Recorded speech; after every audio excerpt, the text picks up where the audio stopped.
Anda tengah mendengarkan KBR, radio berjaringan yang berpredikat terverifikasi oleh Dewan Pers.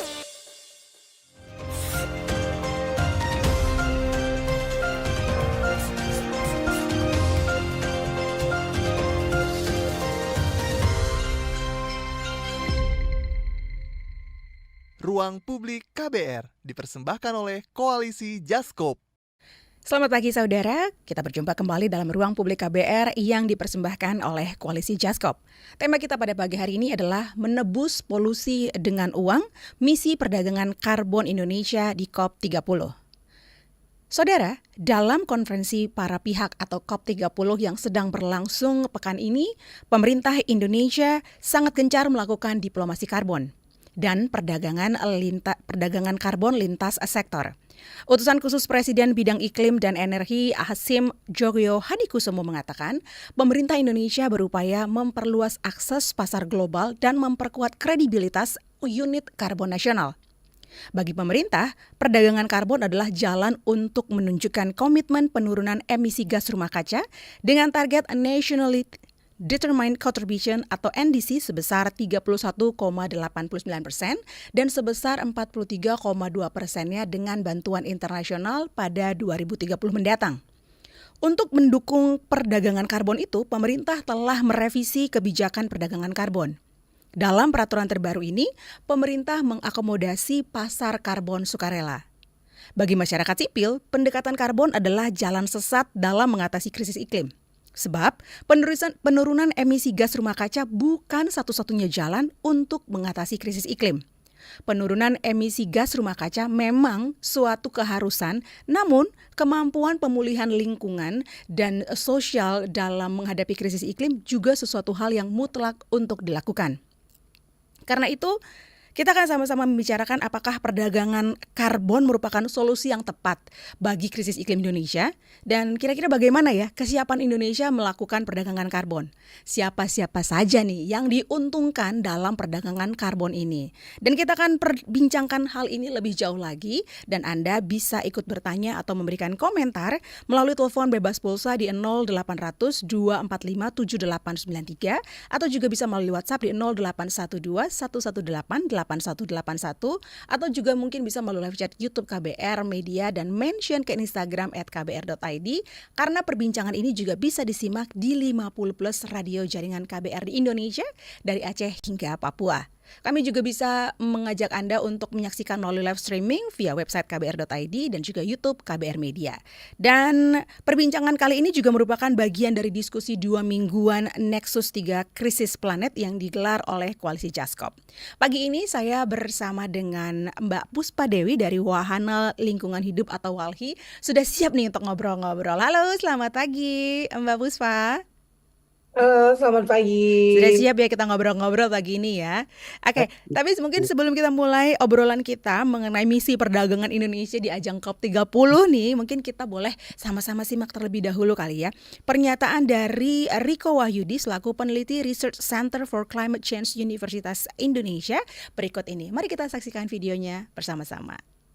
Bahwa Indonesia itu pasif sekalipun gitu ya, pasti dilirik. Kenapa? Karena kita tadi pemilik hutan tropis terbesar ketiga di dunia setelah Brazil dan Kongo. Kita juga menyampaikan berbagai macam komitmen kita, transisi energi dan sebagainya gitu ya.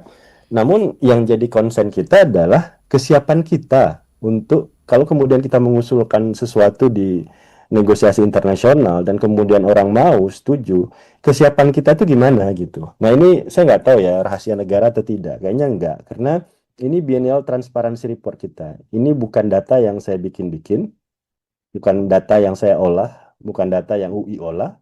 Ini data dari Kementerian Lingkungan Hidup dan Kehutanan ketika kita submit BTR ya, Biennial Transparency Report, capaian penurunan emisi kita secara transparan gitu. Nah, kalau Bapak Ibu lihat di grafik ini, yang sebelah kiri, ini memasukkan sektor kehutanan. Yang sebelah kanan itu menghilangkan sektor kehutanan. Yang warna abu-abu ini baseline kita. Semoga terlihat ya, atau kursor saya mungkin mudah-mudahan bergerak ya. Jadi yang warna abu-abu ini baseline ya. Nah, yang warna kuning ini countermeasure 1, target penurunan emisi kita kalau upaya sendiri. Yang biru ini target penurunan emisi kita kalau ada bantuan internasional. Yang barbar warna biru inilah emisi aktual ya, emisi yang terjadi. Jadi kalau kita lihat 2018, kita di atas baseline. Seharusnya di bawah baseline ya, seharusnya di garis kuning atau di garis biru ini. Bahkan di 2019, oke, kita masih di bawah baseline, tapi kita di atas target kita masih. Seharusnya target kita warna kuning ini di atasnya, seharusnya kan di bawah grafik garis kuning ini gitu. Jadi, kita cuma agak sedikit berhasil di 2020, 2021, dan 2022. Kenapa? Ya ini karena COVID gitu kan. Mobilisasi berkurang, macam-macam gitu. Tapi kalau kita lihat, di 2022 ketika COVID mulai, maksudnya sudah mulai pulih ya dari pandemi, nah itu mulai trennya naik nih. Udah mulai naik, meskipun di bawah target gitu. Nah, kalau sektor kehutanan dikurangin, memang agak sedikit bagus lah grafiknya gitu ya. Artinya kita di bawah target semua nih gitu. Tapi kalau sektor kehutanan masuk, itu cukup ini gitu. Nah, sementara kalau kita mau berdagang, misalnya melalui artikel 6 gitu ya, perdagangan karbon, paling mungkin kan dari sektor kehutanan dan sektor energi gitu. Nah, tapi kalau sektor kehutanannya belum bisa memenuhi NDC gimana gitu. Baik, itu tadi barusan kita lihat cuplikan dari pernyataan Riko Wahyudi selaku peneliti Research Center for Climate Change Universitas Indonesia. Dan sekarang ini saya akan ngobrol dengan Mbak Puspa nih. Kalau kita udah sama-sama menyimak nih Mbak Puspa ya, video barusan. Mungkin menurut Mbak Puspa sendiri, apakah sebenarnya itu perdagangan karbon benar-benar mengurangi emisi global nggak sih? Atau sebenarnya justru kayak ngasih ruang nih bagi negara dan korporasi kaya untuk membeli hak mencemari? Nah, menurut pandangan Mbak Puspa seperti apa? Ya, kami di Walhi melihat memang perdagangan karbon ini bisa menjadi sebuah praktek greenwashing. Artinya ketika kita berbicara greenwashing, Mm-mm. dia tidak menjawab dari akar persoalan krisis iklim ini. Jadi kalau yang tadi disampaikan oleh Mbak, ini jangan-jangan memberikan lagi kesempatan kepada korporasi, ya, itu nyata dilihatnya gitu ya. Karena kalau dilihat hari ini, ya memang pemain-pemain karbon adalah mereka korporasi-korporasi yang sebenarnya bertanggung jawab terhadap pencemaran ataupun kenaikan emisi gas rumah kaca ini. Nah, jadi kalau kita sih ngelihatnya, kenapa kemudian Walhi melihat perdagangan karbon ini sebagai solusi palsu, solusi sesat gitu ya, karena dia tidak menjawab dari akar krisis iklim ini sendiri. Yang memberikan lagi ya, yang tadi kesempatan ataupun peluang ya kepada korporasi atas nama mengatasi krisis, tapi justru sebenarnya mereka sedang meraup keuntungan yang besar gitu ya, dan tidak menjawab dari akar krisis iklim itu sendiri. Jadi kalau kita ngelihatnya begitu, Mbak. Oke, tapi kalau untuk kita lihat bersama nih ya, sebenarnya perdagangan karbon ini apakah seakan-akan mengalihkan fokus dari transformasi sistem energi dan ekonomi menuju solusi jangka panjang kah? Atau seperti transisi energi bersih dan perubahan gaya hidup konsumtif sebenarnya kalau Mbak Puspa lihat? Kalau kita sih melihatnya perdagangan karbon ini ya dia tidak akan membawa keadilan gitu ya. Jadi kalau tadi dibilang ini buat transisi jangka panjang atau tidak, enggak. Kenapa? Karena perdagangan karbon dia tidak mengubah ya sistem ekonomi yang saat ini ekstraktif gitu. Jadi misalnya begini, ini yang kita bilang negara Indonesia, oke, kita punya kekayaan hutan tropis gitu ya. Iya. Tetapi sistem ekonomi kita itu masih ekstraktif gitu. Jadi misalnya begini, Walhi melihat gitu ya, lebih dari 1 juta hektar hutan kita itu hilang ya karena untuk aktivitas tambang nikel misalnya. Nah, itu kan sebenarnya bertolak belakang dengan ya semangat untuk mengurangi emisi. Nah, jadi kalau kita melihat ya perdagangan karbon dia bukan solusi jangka panjang atau bahkan dia tidak bisa dikatakan sebuah solusi gitu. Karena dia tidak menjawab dari akar persoalannya kita dan dia tidak mengubah ya sistem ekonomi ya, sistem politik kita yang ekstraktif menuju yang kita bilang keberlanjutan gitu ya, adil dan berkelanjutan gitu. Jadi kalau kita melihat ini membawa nggak sih kepada proses transisi jangka panjang, kami bisa mengatakan tidak. Bahkan ini bisa dikatakan ya sebagai perpanjangan dari krisis iklim yang ada. Karena dia tidak diarahkan pada perubahan sistem ekonominya. Jadi Hmm. jadi ini mindsetnya masih membaca. Kita kan tahu ya bahwa krisis iklim hari ini yang terjadi karena melihat sumber daya alam, alam itu hanya sebagai finansial, komoditi gitu. Tetapi dia tidak dibaca sebagai sebuah kesatuan yang menjaga ekosistem, yang menjaga keseimbangan alam. Nah, jadi kalau kita melihat selama kemudian sistem ekonominya masih ekstraktif gitu ya, Mm-mm. dia tidak akan membawa solusi yang adil, dia tidak akan membawa perubahan dalam mengatasi krisis iklim gitu. Jadi Mm-mm. jadi jadi tidak boleh dilihat parsial. Nah, ini kan pemerintah kita ngelihat parsial, oh ya udah ini kita punya hutan ya udah ini didagangin gitu ya. Tapi ekstraktif jalan terus itu nggak akan menjawab gitu. Oke. Karena yang harus diubah adalah sistem ekonominya, sehingga kemudian emisi gas rumah kacanya itu tidak semakin meningkat gitu ya. Dan kedua ya kita bicara soal penyelamatan rakyat. Kita Mm-mm. berbicara pada perlindungan ya kepada hak-hak rakyat yang hari ini sudah terdampak dari krisis iklim yang itu bukan kontribusi besar mereka gitu. Iya. Tapi kalau menurut Mbak Puspa sendiri nih sebenarnya, jadi kalau menurut mungkin opinion personal nih, personal personal opini nih. Jadi sebenarnya mekanisme carbon trading ini sebenarnya menurut Mbak Puspa bisa mendorong transformasi ekonomi hijau kayak yang digaung-gaungkan sebenarnya, atau justru jatuhnya cuma kayak jadi sudahlah nih jargon diplomatik aja nih di forum global. Gimana nih Mbak?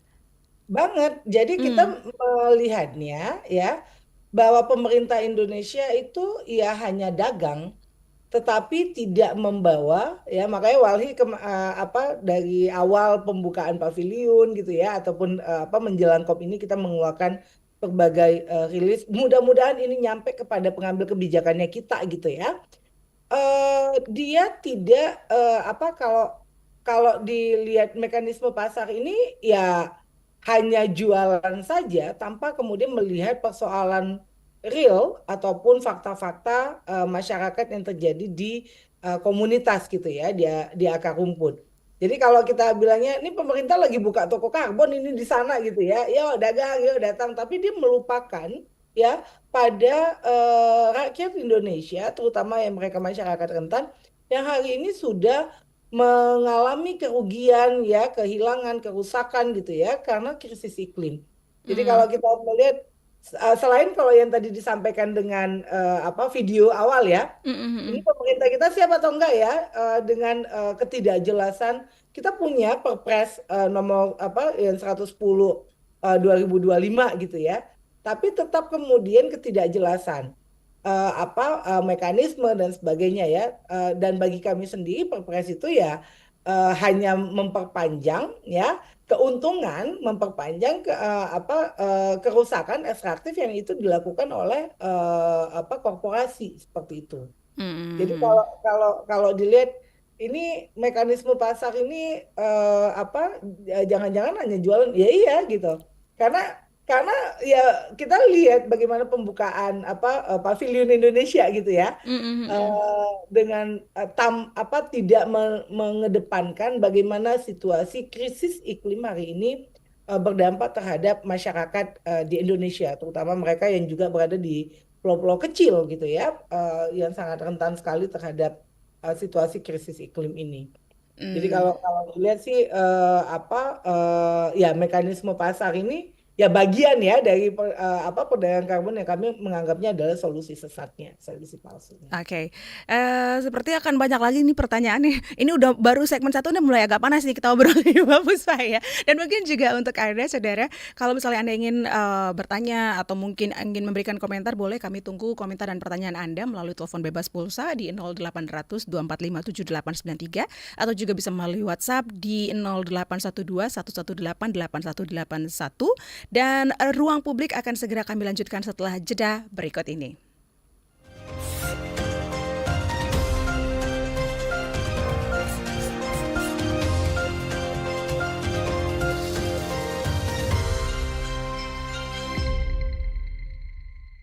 Ruang Publik KBR dipersembahkan oleh Koalisi Jaskop.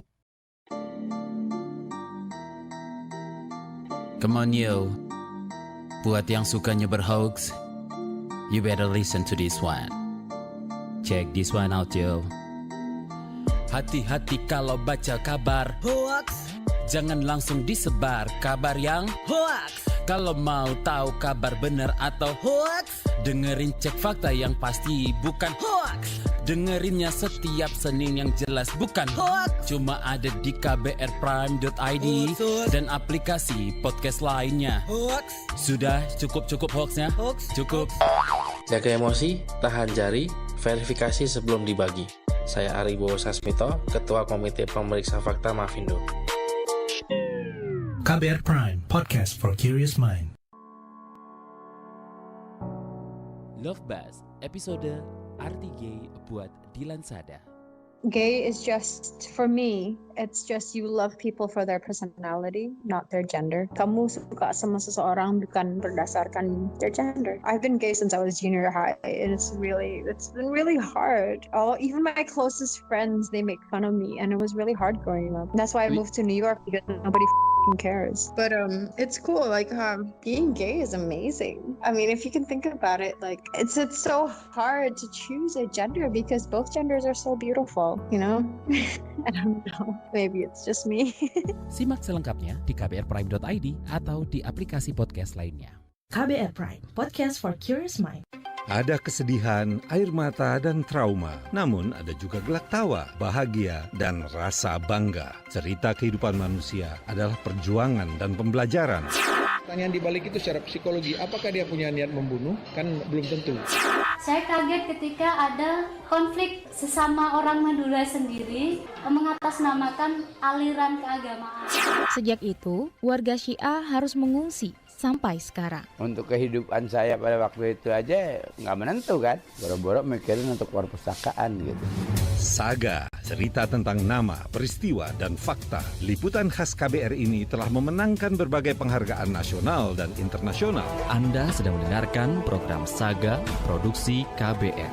Simak di program Buletin Pagi pukul 6 waktu Indonesia Barat, Buletin Sore pukul 16 waktu Indonesia Barat, dan KBR Pagi pukul 7 waktu Indonesia Barat. Dengarkan Saga di radio jaringan KBR di Nusantara atau streaming di kbr.id. Saga juga hadir dalam bentuk podcast di kbrprime.id. KBR, inspiratif, terpercaya.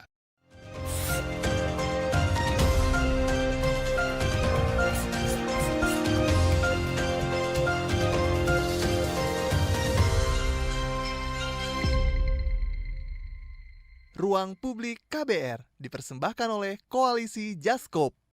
Baik saudara, Anda masih menyaksikan Ruang Publik KBR yang dipersembahkan oleh Koalisi Jaskop, dan tema kita pada pagi hari ini menebus polusi dengan uang, misi perdagangan karbon Indonesia di COP30. Dan perbincangan kita kali ini merupakan bagian dari diskusi 2 mingguan Nexus 3 Krisis Planet yang digelar oleh Koalisi Jaskop. Sekali lagi saya mengingatkan kepada Anda bahwa Ruang Publik ini dapat disaksikan ataupun disimak di 50 plus radio jaringan KBR di seluruh Indonesia dari Aceh hingga Papua, dan Anda juga bisa menyaksikan melalui live streaming via website kbr.id dan juga YouTube KBR Media. Kami juga tak lupa mengingatkan Anda untuk yang ingin bertanya ataupun memberikan komentar, boleh melalui telepon bebas pulsa di 0800 245 7893 atau juga bisa melalui WhatsApp di 0812 118 8181 atau juga bisa melalui live chat YouTube KBR Media atau mention ke Instagram @kbr.id. Dan saya masih bersama narasumber kita Mbak Puspa Dewi dari Wahana Lingkungan Hidup atau WALHI. Namun sebelum kita melanjutkan pembicaraan kita, mungkin kita akan menyimak kembali. Ini ada satu pernyataan dari Riko Wahyudi, peneliti Research Center for Climate Change dari Universitas Indonesia, dan mari kita sama-sama saksikan video berikut ini. Terlepas kita mau mendukung atau menentang karbon ini, sebenarnya pasar karbon domestik kita juga belum ada gitu. Jadi kalau offsetnya bertumbuh nih, teman-teman di kehutanan, bahkan yang punya HPH, HTI itu mau beralih jadi proyek karbon, renewable energi juga dan lain. Jadi mau bertumbuh nih offsetnya. Ini supply-nya ya, tapi demand-nya di domestik ya, saya bicara domestik, demand-nya dari cap and trade tuh nggak ada. Di bursa karbon kita belum ada cap and trade-nya. Jadi ya nggak ada demand-nya gitu. Makanya bingung kan mau jual kemana tuh teman-teman offset itu. Makanya maunya jualnya keluar gitu. Nah, jadi kalau mau ke depan ya harus segera dibentuk emission trading system kita. Jadi problemnya kita siap nggak sebagai sebuah negara gitu membangun iklim ini kalau memang mau main di sini gitu. Ternyata juga belum gitu. Jadi ini yang harus challenge kita ke depan gitu. Dan pajak karbonnya juga diatur sedemikian rupa. Kan di Undang-Undang Nomor 7 Tahun 2021 tentang harmonisasi perpajakan itu disebutkan minimal 2 US dollar per ton gitu kan. Minimal, tapi boleh lebih dari itu dan di atas itu berapa kali harga pasar dan sebagainya bisa. Tapi jangan sampai di angka 2 US dollar per ton itu. Kalau cuma 2 US dollar per ton ya saya kalau jadi pengusaha pengelola PLTU gitu ya mendingan bayar pajak daripada harus berdagang emisi misalnya. Itu penting gitu. Nah, kemudian dengan adanya regulasi yang baru ini, bagi saya sih Perpres 11098 pasti punya kelebihan dan kekurangan masing-masing. Kalau mau memperkuat sektoral, 110 kayaknya akan arahnya ke situ. Ada bagusnya juga gitu. Cuma pertama kita belum tahu nih peta jalannya akan seperti apa dari Perpres 110 ini. Posisi sistem registrasi unit karbon itu SRUK yang disebut-sebutkan itu ada di mana gitu. Saya awalnya berpikir di masing-masing sektor. Enggak, ternyata itu kalau saya nggak salah mau ditempatkan tetap di LH gitu ya. Dan ada juga yang mengusulkan lewat OJK. OJK udah punya, tinggal dikembangkan dan sebagainya. Pertama kan ini harus diperjelas saja gitu kan. Kemudian nanti gimana tuh kalau kita nyusun NDC dengan sistem kayak gini, penentuan baseline dan trackingnya tuh kayak gimana? Di SRUK kah, di SRN kah, masing-masing sektor kah? Nah ini harus dikasih kejelasan nih gitu. Jadi kita berharap dari Perpres 110 ini jelas nih regulasi-regulasi turunannya, roadmap-nya jelas mau dibawa ke arah mana gitu dan koordinasi lintas sektoralnya penting. Oke, dan barusan kita sama-sama dengarkan tadi cuplikan dari video Riko Wahyudi, peneliti Research Center for Climate Change Universitas Indonesia. Nah, Mbak Puspa, tadi sempat disinggung sedikit juga sih sama Mas Riko. Ini seberapa siap nih pemerintah Indonesia dalam menjalankan kebijakan perdagangan karbon di Indonesia? Ya, tadi sudah disampaikan sih dengan Mas Riko gitu ya. Banyak sekali PR gitu, banyak sekali hal yang itu belum jelas, belum siap gitu. Jadi ini jualan kosong sebenarnya. Jadi kalau kita bilangnya ini jangan-jangan kayak investasi bodong gitu ya, masih banyak ketidakjelasan dan bagi kami sebenarnya terlepas dari soal kesiapan ini ya, perdagangan karbon dari sistem yang sekarang kan sudah dibangun nih, mulai dari ada Perpres dan sebagainya. Tetapi lagi-lagi kami mengatakan apakah dia kemudian menjawab persoalan dari krisis iklim ini gitu. Apakah kemudian dia menjawab dari perlindungan hak masyarakat gitu ya, terutama masyarakat adat karena kawasan hutan ini ya mayoritas itu banyak masih dikelola dihuni dengan masyarakat adat gitu. Nah, artinya sebenarnya cukup banyak sekali PR-nya gitu ya. Sebelum kemudian kita bicara yang tadi siap atau tidak gitu. Karena bagi kami sebenarnya bukan soal siap atau tidak, perdagangan karbon sendiri itu aja sudah salah gitu. Paradigmanya sudah salah. Sebenarnya di Paris Agreement itu kan juga ada ya penekanan terhadap carbon non market ya. Jadi bukan hanya carbon market, tetapi juga ada carbon non market. Tapi pemerintah kita itu nggak punya apa sih mekanisme carbon non market gitu ya. Kenapa kemudian yang didorongnya itu selalu adalah carbon market gitu. Dengan kalau mau lihat dari sumber daya alam yang besar gitu ya, kalau kita bicara hutan tropis di Indonesia. Tapi kalau kemudian sistem ya tidak diperbaiki, sistem ekonominya yang masih ekstraktif, hutan alam pun ya ataupun yang kita bilang hutan tropis kita ini kan akan terus hilang gitu. Yeah. Karena Wali sendiri juga kan kita melihat dengan data yang ada gitu ya. hari ini konsesi-konsesi HGU, IUP gitu ya, itu masih berada di kawasan hutan alam gitu. Ada 26 juta hektar hutan alam yang dia dibebani hari ini dengan konsesi-konsesi tersebut.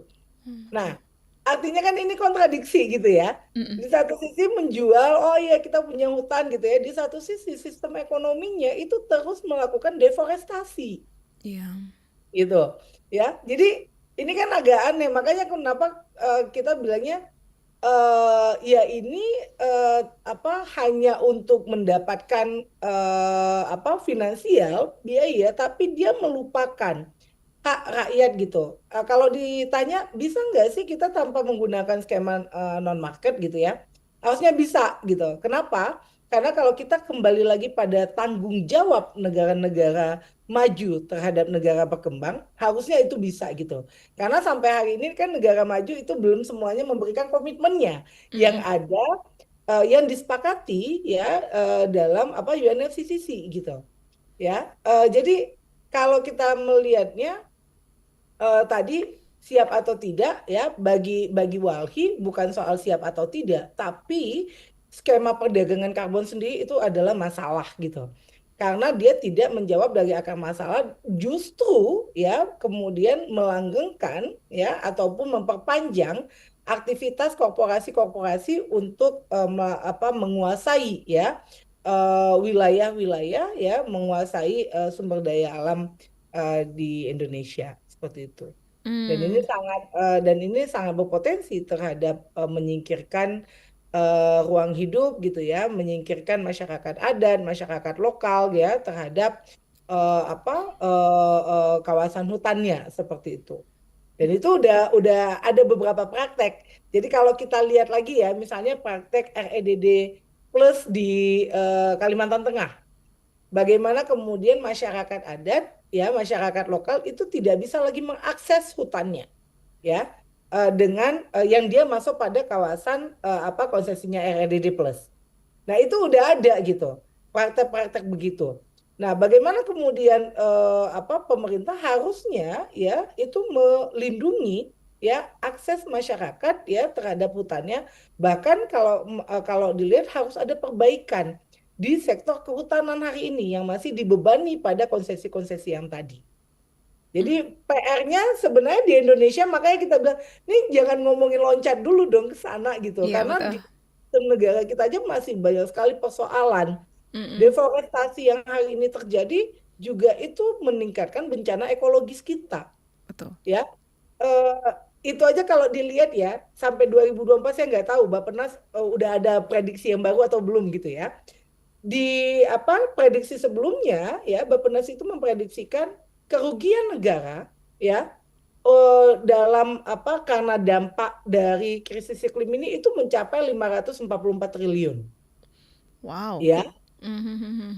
Itu akan terus meningkat dengan kita melihat kondisi hari ini ya, efisiensi di berbagai sektor dan sebagainya. Saya membayangkan sangat ngeri dengan penyelamatan rakyatnya gitu. Ya, dengan kondisi yang ada gitu. Jadi Mbak, kalau sedikit sebelum kita masuk ke break nih ya, break berikutnya, sedikit saya mau nanya nih, mungkin boleh dijelaskan secara singkat saja. Sebenarnya sudah tahu jawabannya, tapi saya harus tanya nih. Saya mau dengar dari Mbak Puspa. Sebenarnya kalau sudah dipaparkan seperti Mbak Puspa bilang tadi, bahwa ada banyak sekali hal-hal yang ya mungkin minusnya justru kita dapatkan gitu ya. Jadi sebenarnya siapa ini yang sebenarnya diuntungkan dari perdagangan karbon? Bumi kah? Masyarakat rentan, atau korporasi yang mencari legitimasi hijau? Ya, udah jelas yang tadi gitu ya. Kalau dilihat yang jelas tadi, makanya kenapa kita bilang ini sebagai satu praktek greenwashing gitu ya. Karena pemainnya ya yang menguntungkan, yang diuntungkan dari sistem ini adalah mereka lagi korporasi gitu ya. Jadi bukan rakyat yang hari ini sudah terdampak dari krisis iklim, yang sudah mengalami yang tadi kehilangan, kerusakan gitu ya, kerugian akibat ini. Ini lagi-lagi makanya kita bilang ini sebenarnya pemerintah Indonesia di COP lagi ngomongin rakyat atau ngomongin korporasi gitu. Iya, betul. Karena wajahnya itu wajah korporat gitu. Yang harusnya di perjanjian internasional, di perundingan internasional sebagai perwakilan negara, ya negara pihak ya, dia harusnya membawa kepentingan rakyat dong, gitu. Jadi kalau tadi dibilang kerugian kita udah 544 triliun gitu ya, ayo udah negara maju. Harusnya pemerintah Indonesia bisa ngelit, menekan negara maju untuk memenuhi komitmennya. Komitmennya dalam memenuhi gitu ya untuk pendanaan iklim ini gitu. Karena itu sudah disepakati. Harusnya pemerintah kita bisa meliding gitu ya. Benar-benar. Untuk menekan itu. Mana negara maju gitu ya. Kalian berkontribusi, bukan kemudian kita lagi effort. Makanya kenapa kita bilang, lah kita udah terkena dampak kok kita lagi ya disuruh jaga, kita lagi suruh cari gitu ya. Yang itu kemudian punya implikasi terhadap penggusuran ya masyarakat-masyarakat adat ya, masyarakat-masyarakat lokal yang dia mengelola atau menjaga hutannya. Baik Mbak, kita akan lanjutkan lagi obrolan kita di segmen berikutnya, dan saudara, Ruang Publik akan segera kami lanjutkan setelah jeda berikut ini.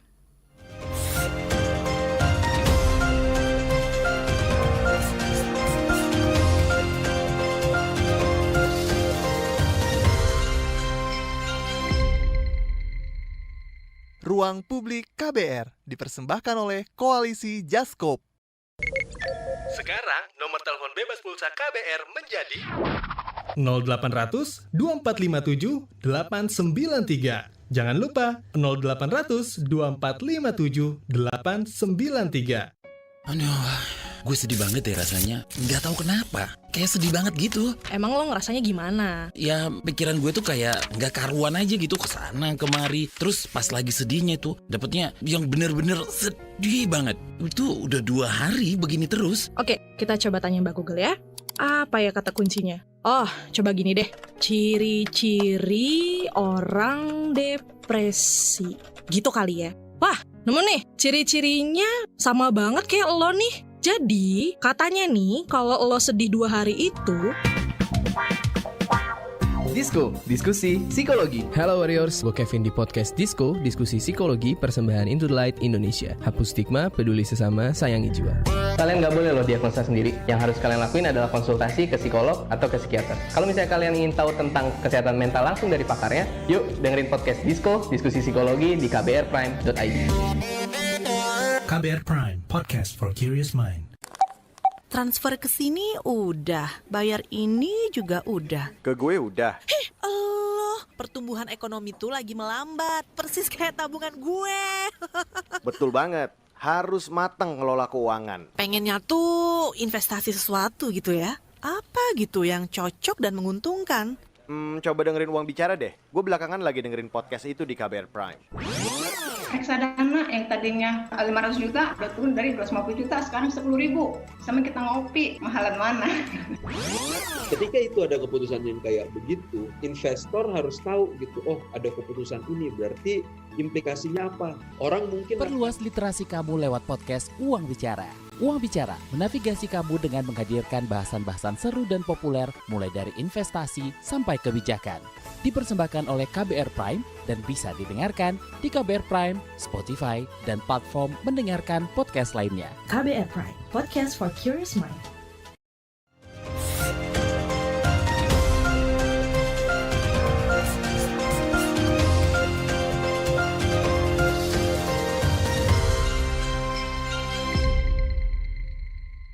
Ruang Publik KBR dipersembahkan oleh Koalisi Jaskop. Baik saudara, Anda masih mendengarkan Ruang Publik KBR yang dipersembahkan oleh Koalisi Jaskop, dan pagi hari ini kita masih membahas tentang menebus polusi dengan uang, misi perdagangan karbon Indonesia di COP30. Dan perbincangan kita kali ini merupakan bagian dari diskusi 2 mingguan Nexus 3 Krisis Planet yang digelar oleh Koalisi Jaskop. Dan saudara, seperti saya sudah sebutkan dari awal bahwa Anda bisa mengirimkan pertanyaan, komentar melalui telepon bebas pulsa di 0800 245 7899 atau juga melalui WhatsApp di 0812 118 8181 atau juga bisa melalui live chat YouTube KBR Media atau mention ke Instagram @kbr.id.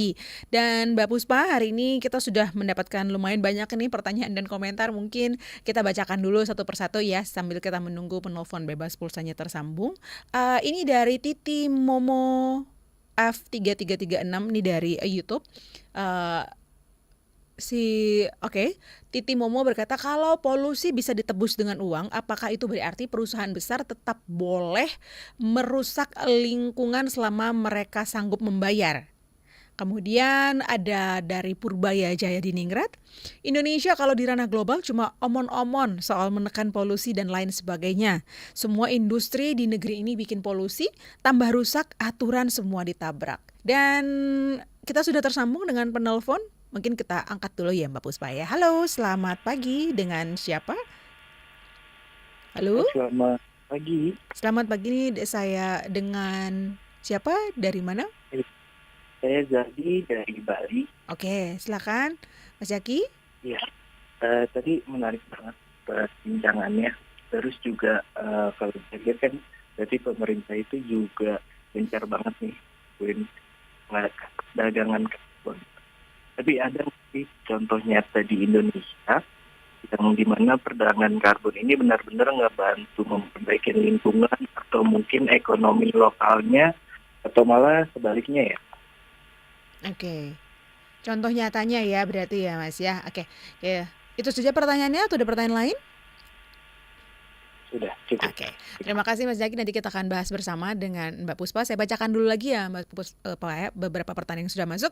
Mungkin dari Nino, beliau bertanya, apakah ada jaminan bahwa uang hasil perdagangan karbon benar-benar digunakan untuk memperbaiki lingkungan, bukan hanya jadi proyek di atas kertas? Ini juga mungkin ada relasinya dengan pertanyaan dari Mas Zaki di Bali tadi ya. Kemudian ada Eva yang bertanya, apakah pertemuan JASCOP seperti ini benar-benar bisa membuat kebijakan menurunkan emisi karbon secara nyata atau hanya sekedar cara pindah tanggung jawab ke negara lain?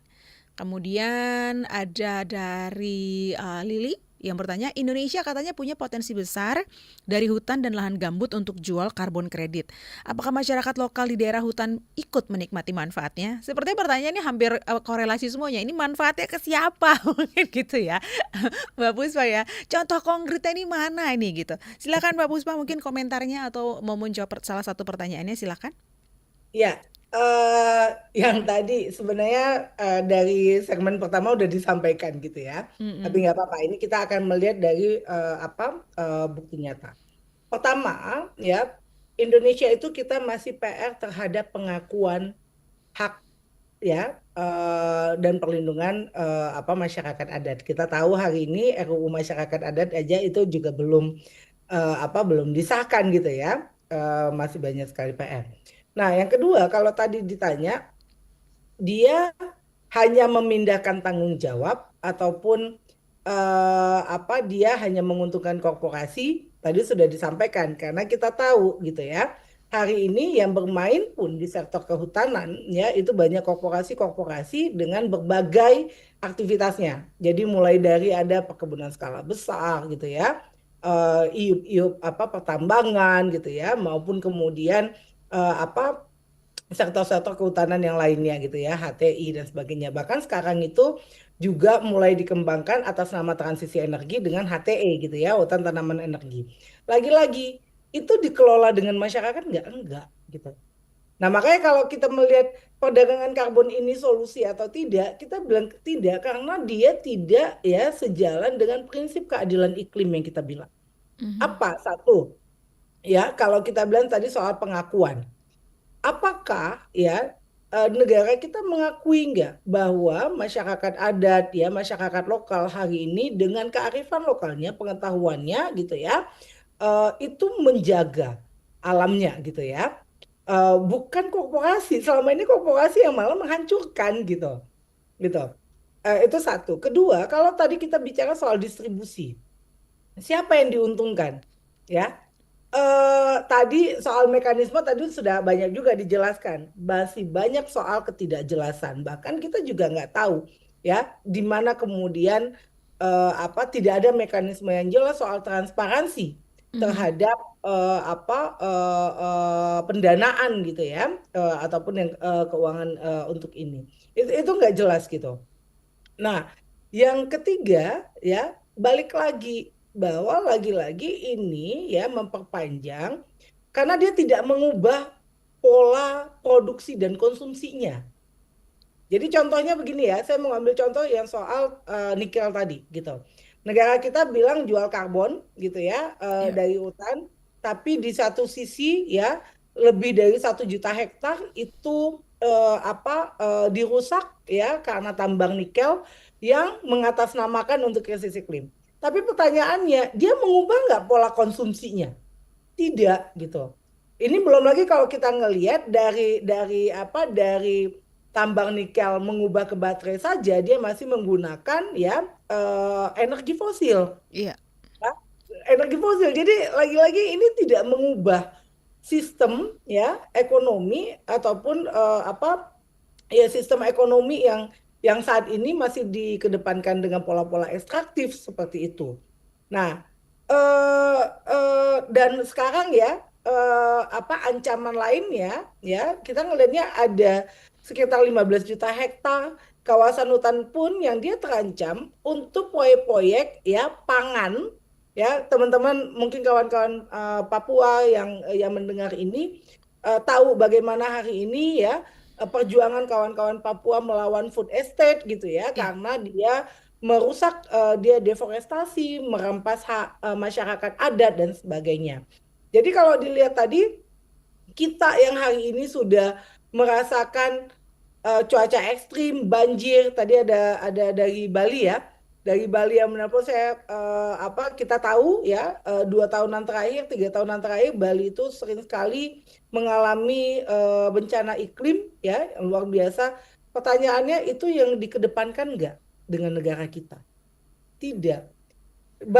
Dilihat aja dalam pidatonya Hasyim ya, dia ngomong nggak gimana kemudian masyarakat Indonesia ya yang hari ini menghadapi bencana iklim tadi gitu.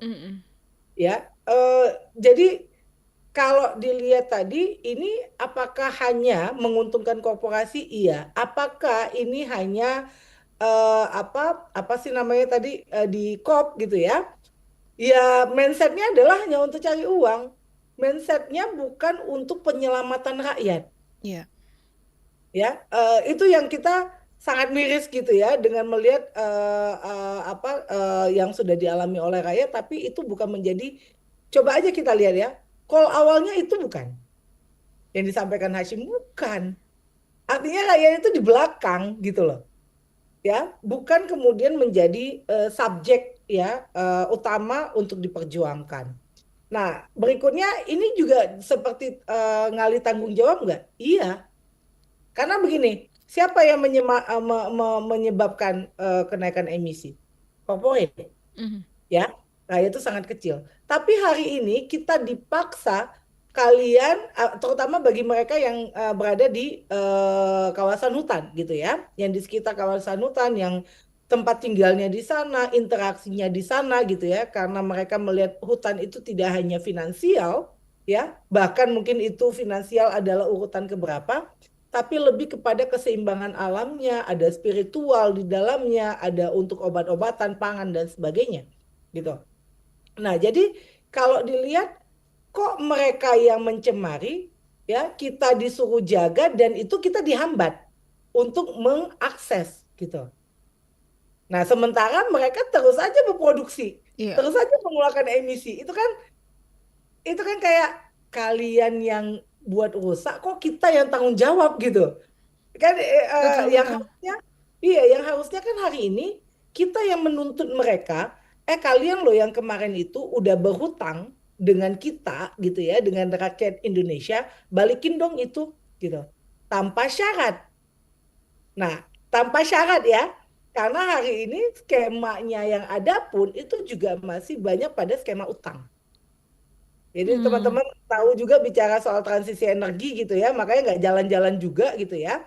Karena mindsetnya skala besar dan itu adalah skema utang. 90% ya untuk transisi energi itu utang gitu. Jadi itu juga tidak menjawab dari persoalannya kita. Kita lagi-lagi ya dibebani, udah bukan hanya dibebani dampak dari krisis iklim, dibebani dari ya pembiayaan iklim gitu ya, yang harusnya kita tidak lagi terbebani dengan itu. Betul. Jadi kalau dilihat perdagangan karbon ini solusi enggak, dia hanya untuk menguntungkan corporate. Kita enggak.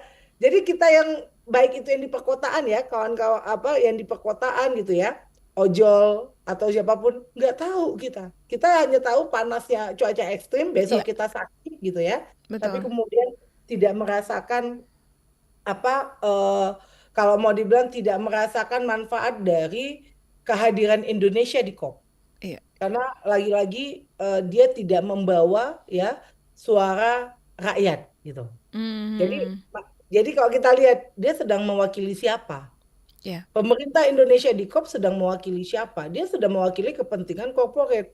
Corporate yang mana? Hari ini corporate, terutama karena dia lagi naikin karbon ya, pasar karbon. Dia sedang berbicara pada corporate yang berada di sektor kehutanan. Oke. Dan ini kita belum bongkar lagi siapa aja di sektor kehutanan gitu ya. Betul. Kita ngelihatnya lagi-lagi kalau perdagangan karbon ini dimuluskan itu semakin jauh gitu ya dari yang kita bilang keselamatan hak rakyat, semakin jauh dari keselamatan hak alam itu sendiri. Dan ini bakalan makan seru lagi dan masih ada satu segmen lagi kita akan obrolin ini Mbak Puspa dan juga Anda saudara. Untuk Anda jangan lupa untuk juga menyaksikan Ruang Publik KBR di YouTube dan juga melalui streaming di kbr.id karena Ruang Publik KBR akan kami kembali setelah jeda berikut ini.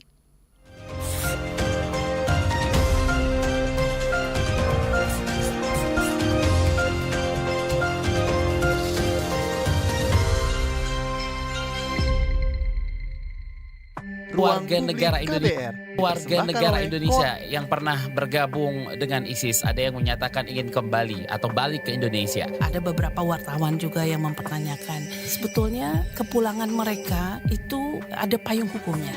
Berbagai peristiwa terjadi di sekitar kita, mengundang tanya, memancing ruang-ruang diskusi. Ruang Publik membahas berbagai peristiwa yang hangat diperbincangkan publik, menghadirkan narasumber kompeten, membuka perspektif, dan mendorong hadirnya solusi dan narasi baru. Kalau ada keluarga kita yang punya urusan dengan aparat seperti jual beli mobil, lalu terjadi seperti pemaksaan, itu bisa dilaporkan ke polisi juga nggak ya? Ruang Publik KBR hadir Senin hingga Jumat pukul 9 waktu Indonesia Barat. Perbincangan ini juga hadir dalam bentuk podcast di kbrprime.id. Mari berdiskusi di Ruang Publik melalui saluran bebas pulsa 0800 140 3131. Ruang Publik KBR, salurkan aspirasi Anda. KBR, inspiratif, terpercaya. Sepasang kekasih yang terpaut usia hingga 61 tahun di Subang. Ini bukan hal baru. Angka pernikahan dini juga kawin anak terus terjadi, seringkali menjadi viral, bahkan jadi bahan guyonan dalam kemasan berita yang sensasional. Seorang gadis berusia 18 tahun. Seolah ini bukan masalah. Tapi, bagaimana rasanya kawin ketika masih di usia anak? Gimana sih perasaan saya tuh sebenarnya hancur waktu itu. Hancur bisa naik sekolah. Ya, pengen banget sekolah, lihat orang. Saya ajak kamu mendengar langsung suara mereka yang dikawinkan di usia anak. Ibu sama bapak tetap paksa untuk menikah. Saya tidak bisa memenuhi impian bapak ibu. Saya Malika, ini adalah Disclose, serial podcast investigasi dari KBR. Yang penting saya mau nikahin cita-cita saya. Disclose, dipaksa kawin. Bisa disimak di KBR Prime, Spotify, dan aplikasi mendengarkan podcast lainnya.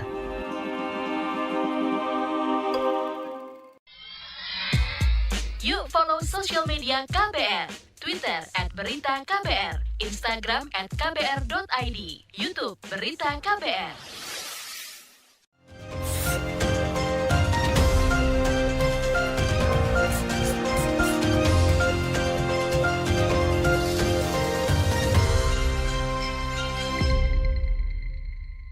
Ruang Publik KBR dipersembahkan oleh Koalisi Jaskop.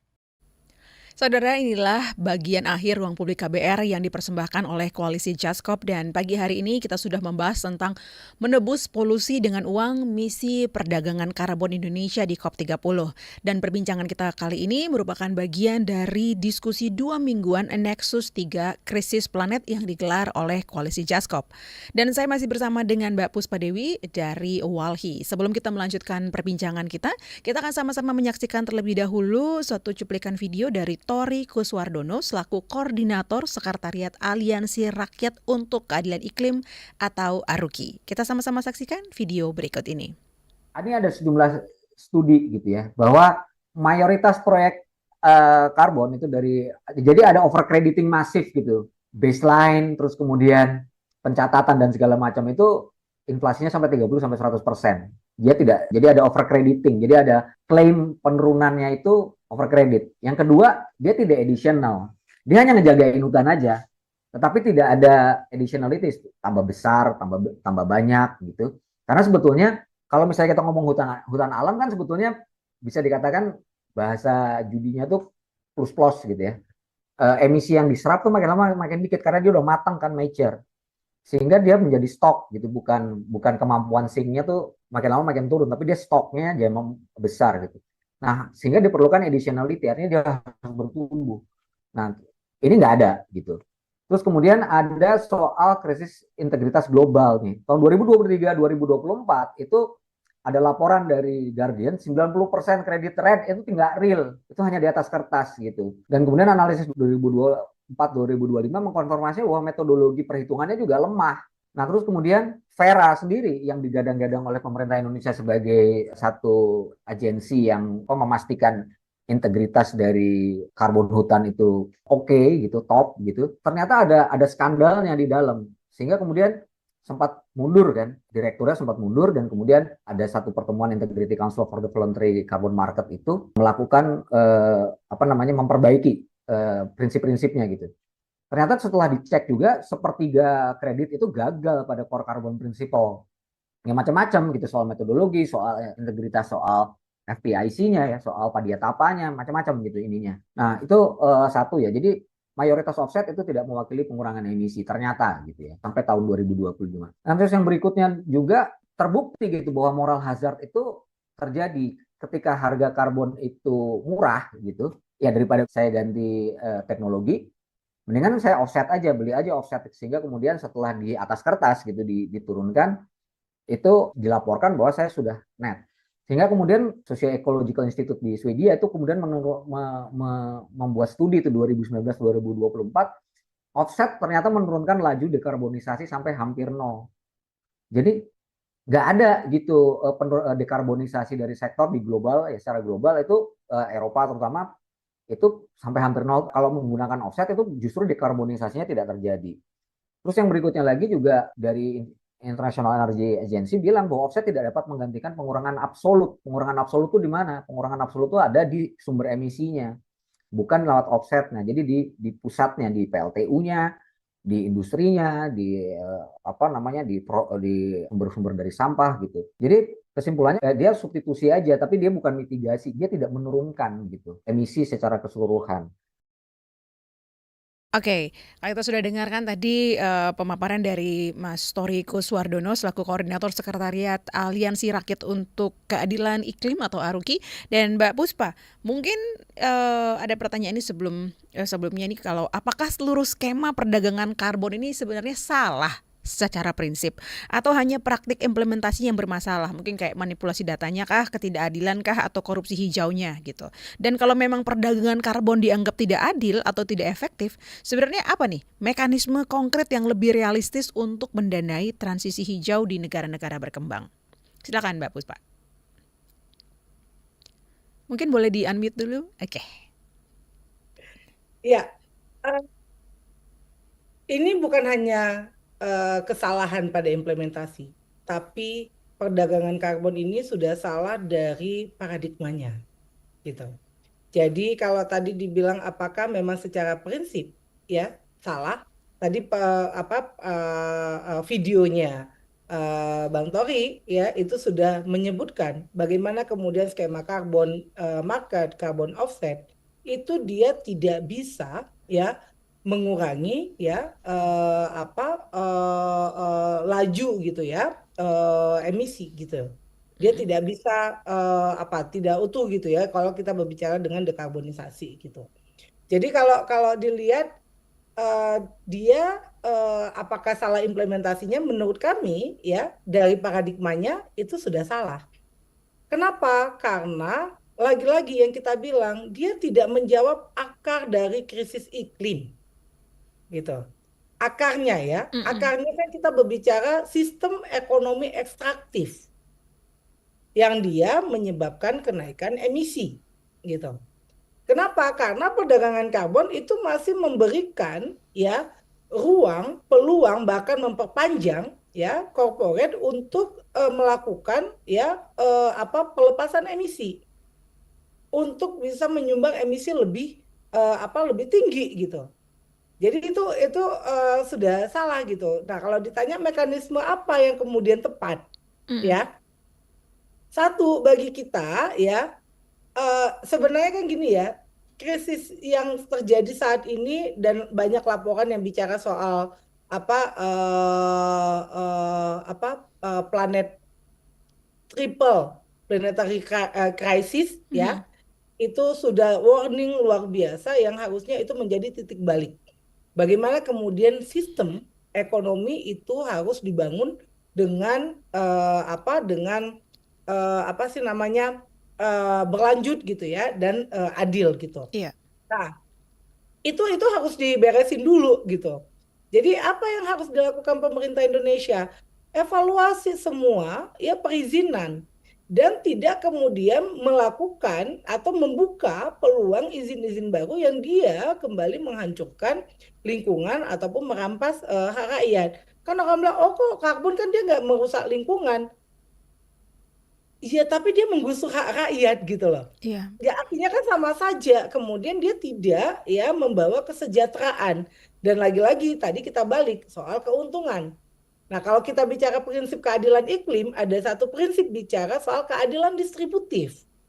Ya, artinya kita bicara soal benefit gitu. Nah, video yang kedua atau yang pertama tadi udah bilang, ini juga masih belum jelas, di Perpres pun nggak jelas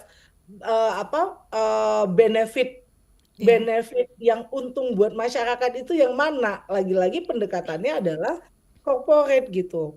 Jadi kalau dilihat skemanya apa yang tadi, sebenarnya pemerintah kita bisa harus cepat gitu ya, dia mengimplementasikan soal pajak karbon.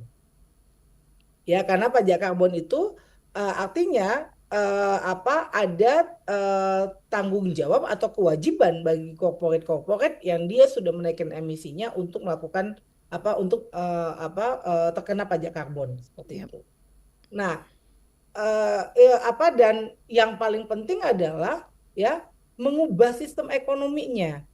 Jadi kayak yang tadi itu hentikan dong yang tambang-tambang nikel gitu. Betul. Yang itu berada juga pada kawasan-kawasan hutan, ya, dia banyak melakukan deforestasi. Hentikan dong food estate yang kemudian dia menghancurkan jutaan hektar hutan, ya. Hentikan dong gitu ya. Kalau kita mau melihatnya pembangunan atau proyek-proyek yang berada di kawasan hutan lindung.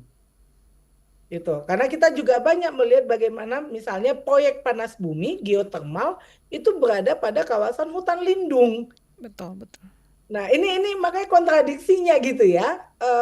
Kalau dilihat bagaimana kemudian mengelolanya untuk benar-benar bisa mencapai net zero emission. Ya. Dan terutama untuk penyelamatan. Harusnya ini menjadi titik bagi pemerintah Indonesia untuk mereview, mengevaluasi semua sistem. Bahkan bukan hanya sistem di kehutanan, ya, karena dia berimplikasi pada banyak sektor yang lainnya, gitu. Benar. Jadi itu yang kemudian harusnya mulai dari sektor tenaga kerja, sektor pertanian, sektor nelayan itu harus dilihat semua dalam konteks krisis iklim hari ini gitu. Betul sekali Mbak. Dan memang kalau kita obrolin ini masalah ini kayaknya kayak sejam kayaknya nggak cukup ya. Kita harus ngobrolnya ada episode berikutnya nih kayaknya Mbak Puspa ya. Dan ini memang masih banyak sekali pertanyaan, tapi karena waktu kita sangat terbatas, mungkin kita harus mengakhiri pembincangan kita kali ini. Tapi sebelum kita mengakhiri, boleh nggak saya mendapatkan satu closing statement dari Mbak Puspa? Mungkin 1 menit. Boleh Mbak, singkat saja mungkin ini untuk menutup obrolan kita pagi-pagi hari ini. Ya, 1 menitnya ya. Ya, saya hitung dari sekarang ya Mbak. 3, 2, 1. Silakan.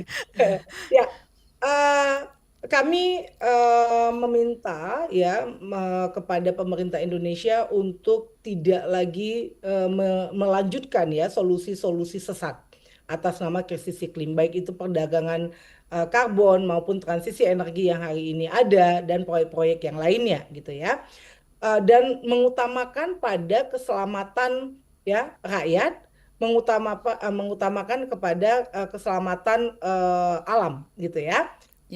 Dan kami juga meminta ya pemerintah Indonesia harus mengubah ya sistem ekonomi kita. Ya, dari yang ekstraktif itu menjadi ya keberlanjutan ya menjadi adil gitu ya, yang membawa kesejahteraan buat rakyat terdampak khususnya. Jadi hentikan solusi-solusi palsu itu gitu ya, jangan dilanjutkan ya, dan mulai membangun peta jalan ya untuk ekonomi ya berlanjut yang dia juga bisa menjadi solusi dari krisis iklim. Baik. Jadi itu penekanan kita. Baik, terima kasih sekali Mbak Puspa dan saudara, karena waktu kita sangat terbatas sekali, kita harus akhiri pembincangan kita pagi hari ini. Terima kasih sekali lagi untuk Mbak Puspa Dewi untuk waktunya, dan untuk Anda saudara yang terus membersamai kita dari pukul 9 pagi tadi. Saya Eva Tarigan bersama seluruh kerabat kerja undur diri. Salam dan selamat pagi.